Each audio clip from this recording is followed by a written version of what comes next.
serviteur de Dieu qui est important, c'est le message. Tu pourras venir écouter des hommes, tu pourras venir écouter les prédicateurs que tu veux, tant que tu ne prendras pas le message et qu'il ne rentrera pas dans ton cœur, ça restera toujours pareil. C'est le message qui est important. Gloire à Dieu. Amen. Seigneur, je ne sais pas par où commencer. Et on va faire une chose. Il faut commencer par ça. C'est prier. Demander à Dieu qu'il prenne ses moments entre ses mains. Parce que sans lui, on ne peut rien faire. On pourrait parler pendant des heures. Et puis, c'est gênant, une grosse montre comme ça, on voit toujours l'heure. Et puis, je le dis, moi, Seigneur, c'est comme ça que je prêche le temps que Dieu me donne. Si je prêche trop longtemps, je m'excuse, mais tant que Dieu me dira prêche, je prêcherai. Et quand il me dira c'est bon, tu as donné le message, tu as donné le mot de Dieu, ben j'arrêterai. Ça peut durer 10 minutes, ça peut durer une demi-heure, je ne sais pas. La dernière fois que j'ai prêché dans cette église, je crois que j'ai prêché 3 minutes. Et ce n'est pas le temps qui compte, c'est pas à force de parole, la Bible dit. C'est quand le mot de Dieu est donné. Amen. Le Saint-Esprit de l'accompagne. Il rentre dans le cœur. Et après, c'est à toi. C'est à toi, c'est ta part à toi. Ma part à moi, ça va être de prêcher l'évangile. Ce que j'ai fait, demander à Dieu qu'il me donne un message pour pouvoir l'apporter ce soir. Le reste, ça appartient à Dieu, mais ça appartient à toi aussi. Si toi, le message, tu ne le laisses pas rentrer, ben, tu vas repartir comme début. Voilà, on va prier le Seigneur. Je vais demander à mon fils qui se lève et qui me présente devant le Seigneur.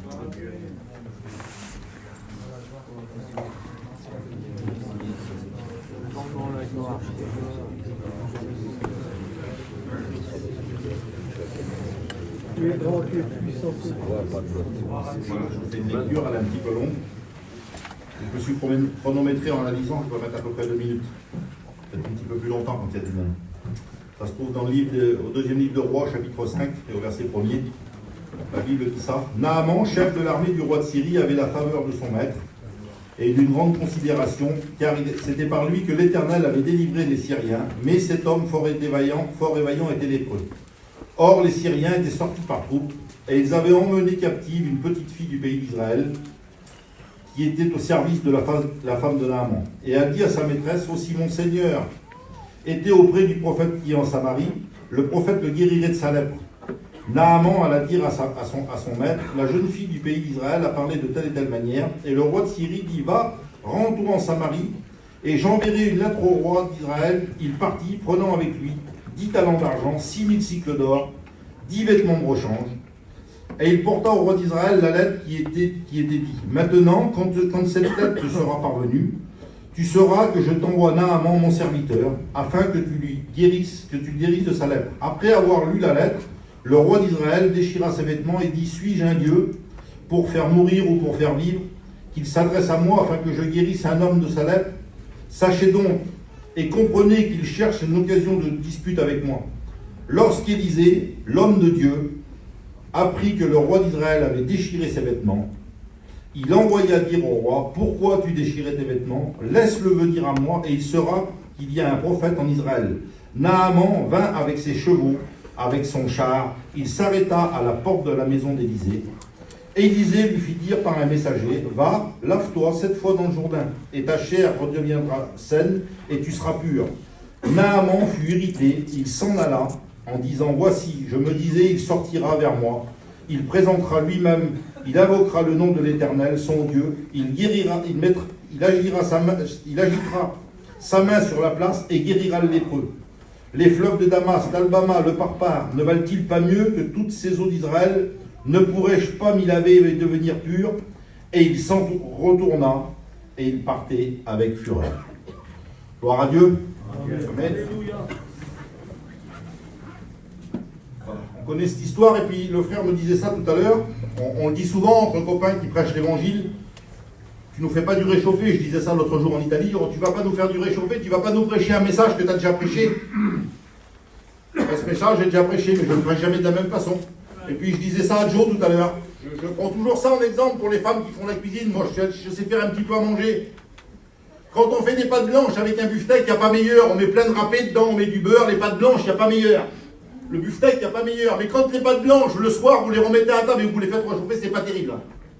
C'est pas terrible du tout. C'est pas bon, hein, c'est sec. Mais les tripes, les haricots, les couscous, vous les faites cuire, vous les faites recuire, vous les mangez le lendemain. Le surlendemain, c'est toujours bon. Eh bien, la parole de Dieu, c'est ça. Ça fait 70 ans qu'on prêche les mêmes histoires. Ça fait 70 ans que la mission, elle prêche. Ils prêchent quoi, les anciens? Ils prêchent Bartimée, ils prêchent Zachée, ils prêchent Naaman. Pas besoin d'aller chercher des messages autrement que dans la parole de Dieu. C'est elle qui nous fait avancer. Ça fait 70 ans que ça marche. Pourquoi je vais chercher quoi? Je vais aller sur Internet, moi, pour trouver une prédication nouvelle, pour trouver des mots nouveaux? Non, le mot de Dieu, il va t'annoncer ce soir, il va rentrer dans ton cœur et tu vas changer. Il n'y a pas besoin d'Internet, il n'y a pas besoin de bling-bling, il n'y a pas besoin de faire tout ce que tu veux. Tu as juste été à l'écoute de la parole de Dieu, au message que Dieu a mis sur le cœur de son serviteur. Gloire à Dieu. Alors cette histoire, vous la connaissez, c'est un homme qui a un problème, c'est un homme qui a une difficulté, puis c'est pas n'importe qui. C'est le premier en dessous le roi, c'est le chef de l'armée de Syrie, lui. Et voilà, il a un problème, il est lépreux. Alors je ne voudrais pas faire un sujet sur la lèpre. Selon la parole de Dieu, la lèpre nous représente le péché. Alors on sait que pour les juifs, je vous le mets comme ça vite fait, pour un chrétien de pratiquer le péché, pas de pratiquer le péché, mais de dire un petit mensonge, de dire quelque chose, des fois on dit un mensonge sans vouloir. On pêche et puis on dit Seigneur, je te demande pardon. Parce que le Saint-Esprit nous reprend. Mais quand on n'est pas chrétien, quand on n'est pas de la maison de Dieu, quand on vit dans le péché, on vit normalement, le péché ne nous dérange pas. Moi, avant d'être chrétien, le péché ne me dérangeait pas. J'étais un sorteur, j'étais un buveur, je me droguais, je jouais, je faisais tout ce que le monde pouvait me donner. Ça ne me touchait pas, moi. Mais quand on connaît Dieu, le péché, ça nous touche. Mais cet homme, lui, il n'a rien à voir, lui. C'est un homme du monde. Mais il y a un problème. Ça se voit, c'est sur lui. Et un jour, il part en guerre et puis il ramène qui? Il ramène une petite chrétienne chez lui. Une petite fille du pays d'Israël, une petite jeune. La Bible nous dit que c'est une petite fille et puis elle passe du temps dans la maison. Et quand elle passe du temps dans la maison, elle voit ce problème. Elle voit la situation de cet homme et puis elle parle avec sa maîtresse. Et puis elle dit, tu sais, si mon Seigneur, si Naaman, là, il irait chez moi dans mon pays, là. S'il irait chez moi, il y a un serviteur de Dieu, il y a un prédicateur. S'il prie pour lui, il guérit. Parce qu'elle a grandi, elle a des valeurs, elle. Il y a des valeurs chez toi. Tu as tes enfants qui sont chrétiens, il y a des valeurs chez toi. Et puis peut-être que d'ici tu viens à la Réunion, il y a peut-être quelque chose de bon pour toi. Alors cet homme, sur les dires de cette petite fille, pourtant c'est Naaman, c'est pas n'importe qui, hein. C'est le chef de l'armée de Syrie. Eh bien il prend son orgueil, il la met de côté, puis il va voir le roi. Il dit voilà, il y a une solution pour moi, pour mon problème, pour ma difficulté, mais il faut que j'aille jusqu'à ce pays là-bas, il faut que j'aille jusqu'à là-bas. Le roi il dit vas-y. Il va dire vas-y, je mets tout en œuvre. Tu vas y aller, il n'y a pas de problème, je mets tout en œuvre pour que tu y vas. Et puis des fois, on dit, nous, ben voilà, on se tue pour emmener un inconverti, quelqu'un qui ne connaît pas Dieu à la Réunion, pour qu'il soit au contact de l'Évangile. Alors lui, cet homme-là, il met tout en œuvre, il prend beaucoup d'argent, il prend des vêtements de rechange, il prend beaucoup de choses. Et puis je sais qu'il y a beaucoup de personnes qui vont aller en Israël, là. C'est pas parce qu'on va en Israël qu'on va revenir chrétien obligatoirement. Ça marche pas comme ça. Hein. Tu peux y aller en Israël et revenir, tu peux y aller 10 fois et revenir. Mais si tu vas avec un cœur qui a besoin, et tu dis Seigneur, j'ai besoin que mon cœur soit touché. J'ai besoin, moi, le Seigneur, il le fait.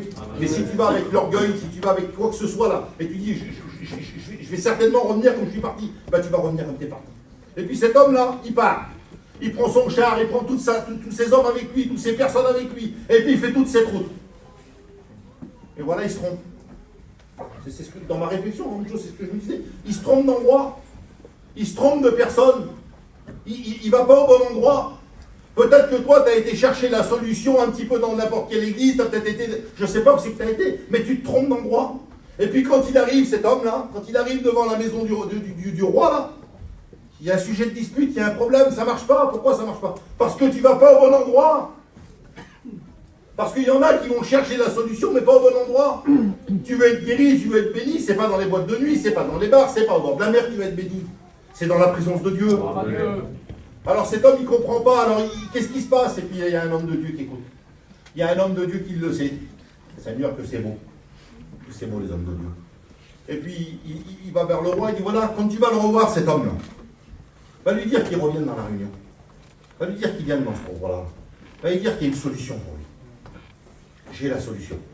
Je voudrais te dire une chose, que j'ai la solution. Mes frères ont la solution. La solution, ça s'appelle la parole de Dieu. Alors Naaman, lui, qu'est-ce qu'il fait? Il repart encore. La solution, c'est là, oui. Eh ben, il se retrompe encore une fois. Il l'a dit à Moucho tout à l'heure. Je disais à Adam, c'est ce que je vais dire, c'est dans mon message. Il se trompe encore une fois. Peut-être que toi, ça fait 10 fois, 20 fois que tu viens dans les réunions. Ça fait 30 fois. Mais tu viens pour écouter le pasteur. Tu viens pour écouter le prédicateur parce que c'est un tel.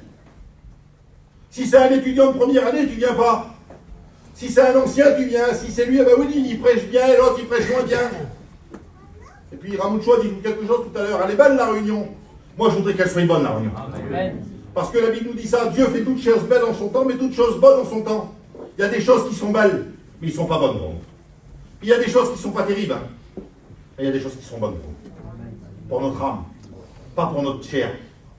Et puis cet homme se présente devant la maison d'Élysée, il arrive devant le grand prédicateur, lui il vient encore à la réunion, c'est lui qui prêche, je vais l'écouter, je me mets au premier rang. Mais le message c'est le même. Les anciens qui prêchent, ils ne vont pas chercher autre chose que ce que je prêche ce soir, moi. Je suis un jeune prédicateur, je viens juste d'être reconnu. Je ne vais pas prêcher quelque chose de compliqué. Je vous prêche qu'un homme qui a un besoin, il se présente, mais il se trompe encore. Ça fait combien de fois que tu viens à la réunion, combien de fois que tu écoutes les messagers? Combien de fois que tu écoutes les messagers? Combien de fois? Et ça ne change pas. Et ça ne bouge pas. Parce que tu dis, bah, lui il prêche bien, lui il prêche moins bien, lui il crie pas, lui j'aime bien parce qu'il parle tout doucement. Oui, mais tu fais le constat de l'homme comme qui prêche. Mais le message, il n'arrive pas à rentrer. Il n'arrive pas à rentrer. Alors il ne comprend pas lui. Il ne comprend pas, alors il repart. Il repart de la situation là. Pourtant le message c'était tout simple, va, trempe-toi 7 fois dans le jour-là et tu seras pur. C'est quand même pas compliqué ce qu'il lui dit. Mais pour lui c'est compliqué parce que c'est un homme orgueilleux. Alors je me suis arrêté à la lecture là parce que j'imageais ça. Je veux pas aller au-delà de la parole, mais il repart irrité, il repart en colère, et puis j'imageais ça moi. Si ça s'arrête là, si ce que je vous ai lu, la prédication, elle s'arrête là. Alors lui, qu'est-ce qu'il fait là? Il a fait toute cette route là, il est venu 30 fois aux réunions, 30 fois le Seigneur lui a parlé, mais il n'a pas écouté. Alors il repart et puis il rentre chez lui. Il repart jusqu'en Syrie là-bas. Et puis quand il arrive en Syrie, sa femme à lui. Elle le voit arriver, ça y est, hein. Ça y est, c'est bon.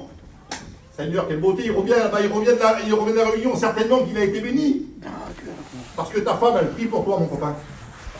Quand tu vas à la réunion, ma soeur, quand tu vas à la réunion, mon frère, je parle pour les foyers qui sont divisés là. Je voudrais dire que ton compagnon, ta compagne, il prie pour toi pour que le Seigneur touche ton cœur.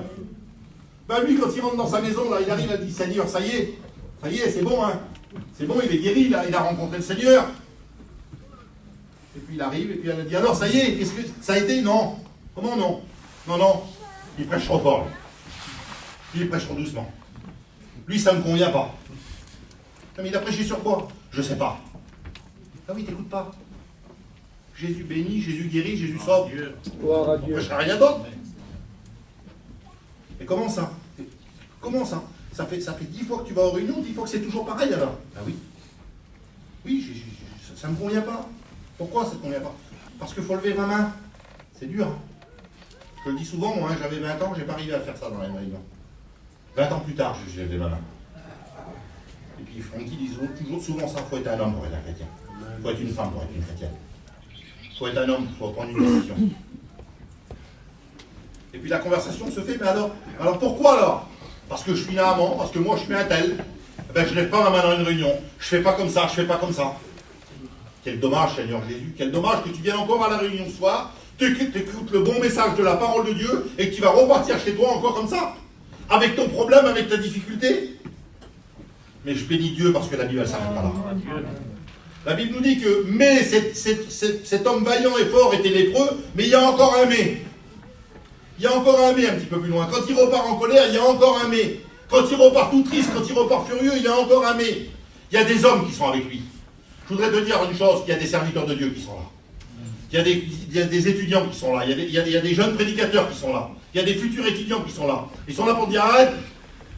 Arrête, t'as peut-être pas tout compris. Mais si ça serait quelque chose de dur qu'on t'aurait demandé, si ça serait quelque chose de dur, on t'aurait demandé de faire ça, on t'aurait demandé de faire ça, tu ne l'aurais pas fait. Parce qu'il y a des hommes qui allaient dans le feu là. Hein. Il y en a qui allaient dans le feu. Hein. Aujourd'hui, c'est des serviteurs de Dieu. Ils ne te demandent pas grand-chose, le Seigneur. Ils te demandent de t'afficher, de t'humilier. Tu t'humilies pas devant les hommes. Si tu serais comme on serait content, Seigneur Jésus, si tu t'afficherais ce soir en tant que chrétien. Si tu serais la joie que j'aurais dans mon cœur. La joie qu'il y aurait dans le cœur des serviteurs de Dieu. Si tu t'afficherais comme chrétien. Alors les hommes lui parlent. Si tu aurais demandé quelque chose de compliqué, tu l'aurais fait? Ben, il dit oui, je l'aurais fait. Alors il te demande quelque chose de tout simple. De t'afficher. C'est pas rien de s'afficher. C'est pas rien de rester et puis de dire, Seigneur, ben, je verrai plus tard. Oui, mais plus tard, ça va être trop tard. J'ai perdu 20 ans, moi, par rapport au plus tard. Par rapport au plus tard, le diable il est venu dans mon oreille, il m'a dit, c'était pas pour toi. J'ai perdu 20 ans. Alors aujourd'hui, j'essaye de racheter le temps. Gloire à Dieu. Alors qu'est-ce qu'il fait, lui? Et puis, je pensais à ça en méditant le message, Seigneur Jésus. C'est pas des chrétiens, eux. C'est pas des chrétiens. Mais ils connaissent quand même leur chef, ils connaissent quand même Naaman. Et peut-être que c'est pas tout le monde qui le connaissait, avec son armure enlevée, avec son problème, avec sa difficulté. Il n'y a pas beaucoup de monde qui le savent, ton problème, toi. Ta difficulté, ton petit souci, là. Il n'y a pas beaucoup de monde qui le savent. Dieu le sait, lui, c'est sûr. Ta compagne aussi, des fois, elle le sait. Des fois, elle ne le sait pas. Mais Dieu le sait. Alors, ces hommes sont là, mais si tu aurais demandé quelque chose de dur, tu ne l'aurais pas fait? Fais-le. Alors, Naaman, qu'est-ce qu'il fait, lui? Le grand homme, là, il prend son orgueil, il la met dans sa poche. Que c'est beau, un homme orgueilleux et puis qui met son orgueil de côté. Ça ne dure pas longtemps pour Dieu. Hein. Tu mets ton orgueil de côté une seconde, là, il touche ton cœur, te l'inquiète. Il descend une fois, lui. Il descend 2 fois, puis peut-être que ça devait discuter autour. Peut-être que ça doit discuter dans ta famille, dans tes alentours. Là. Ah, il va encore à la réunion. C'est la 3e réunion qui fait ce mois-ci. C'est la 4e réunion qui fait ce mois-ci. C'est la 5e réunion et puis il ne se passe toujours rien. Pourquoi que ça ne se passerait pas ce soir? Pourquoi que ça ne serait pas la 7e fois? Pourquoi que ça ne serait pas ce soir? Pourquoi que ça ne serait pas ce soir que tu tomberais là, ton armure, là, ton masque? Pourquoi que tu ne serais pas tombé ce soir? Tu dirais, ça y est, c'est bon. J'arrête de combattre. J'arrête de combattre, c'est bon, t'as gagné, Seigneur. Il y a un film, il marche comme ça, là. Il y a un film, je ne me rappelle plus le titre, mais il fait une enquête, lui. Une enquête pour contredire la crucifixion. Et puis tellement qu'il enquête, il se retrouve devant le tableau de tout ce qu'il a fait là. Et puis il fait ça, il baisse les bras, il dit, c'est bon, t'as gagné. Si tu dis, c'est bon, t'as gagné, là, ben lui, il gagne, mais toi, tu gagnes aussi. Tu sais pourquoi tu gagnes? Parce que tu gagnes le ciel. Amen. Gloire à Dieu. Amen. Et puis Naaman, il ressort. Il ressort la 7e porte, le v'là avec un corps tout neuf, le v'là avec une peau de bébé. Seigneur, c'est beau. C'est beau, quelqu'un qui naît de nouveau. Quelqu'un, quand il rentre dans une réunion et qu'il est de nouveau, c'est plus le même, il n'a plus le même visage, il n'a plus le même regard, on dit, c'est pas possible, mais qu'est-ce que tu as eu? Qu'est-ce que j'ai eu? Je me suis humilié. J'ai accepté. J'ai tombé mon masque, j'ai tombé là. J'ai tout laissé tomber, je me suis abandonné à Dieu. Et puis cet homme, qu'est-ce qu'il fait, lui? Il retourne vers le serviteur de Dieu. Je me suis trompé, les frères. J'écoutais jusqu'à maintenant, j'écoutais les messages, j'écoutais les messagers, c'était un tel qui prêche, c'était un tel qui prêche. Non, mais là, il y a un jeune prédicateur, il y a un étudiant qui a dit un mot, là. Il a rentré dans mon cœur. Il a rentré dans mon cœur. Et tout a changé. Alors il retourne voir le serviteur, il dit, voilà, il dit, maintenant, je reconnais une chose. Il dit, ça serait bon que tu le reconnaisses. Qu'il y a un Dieu, il y en a qu'un. C'est pas le Dieu de la vie, des gens de chrétiens vie et lumière. Hein. Non, c'est pas le Dieu, c'est pas ce Dieu-là. Hein. C'est le Dieu de la parole de Dieu. Le Dieu qu'on prêche. C'est ce Dieu-là. C'est ce Dieu-là qu'on présente. C'est ce Dieu-là qui est présenté chaque mardi, chaque jeudi, chaque lundi, chaque dimanche. C'est celui-là qu'on présente. On présente pas un Dieu qui écoute pas. On présente pas un Dieu qui voit pas, non. Non, on présente pas un Dieu qui est manchot, non. Il est capable de venir, lui.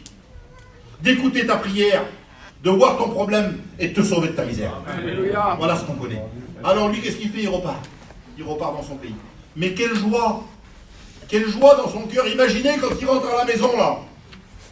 Imagine, toi, si tu acceptes le Seigneur ce soir, là, et que tu rentres vers toi, que ta femme, elle n'est pas venue à la réunion, que ton compagnon, il n'est pas venu à la réunion, et que tu rentres vers toi, puis qu'il te regarde, mais qu'est-ce qui s'est passé? J'ai rencontré. Et j'ai rencontré qui? Le pasteur? Non! De ce qu'ils parlent, les pasteurs. Du Jésus du ciel, là. Amen. Le vieux gageux dans le ciel, c'est comme ça qu'elle disait la vieille, hein. Le vieux gageux dans le ciel, oui, eh ben, il n'est pas que dans le ciel, il est là, il est présent. Amen. Et puis il est beaucoup plus fort que moi, beaucoup plus fort que mes frères qui prêchent, parce qu'on ne fait pas des concours de prédication. On n'est pas là pour faire des concours de prédication, de prêcher le mieux que les autres. On est là pour prêcher l'évangile, pour que les âmes soient sauvées. Amen. Alors je ne voudrais pas aller plus loin. Amen.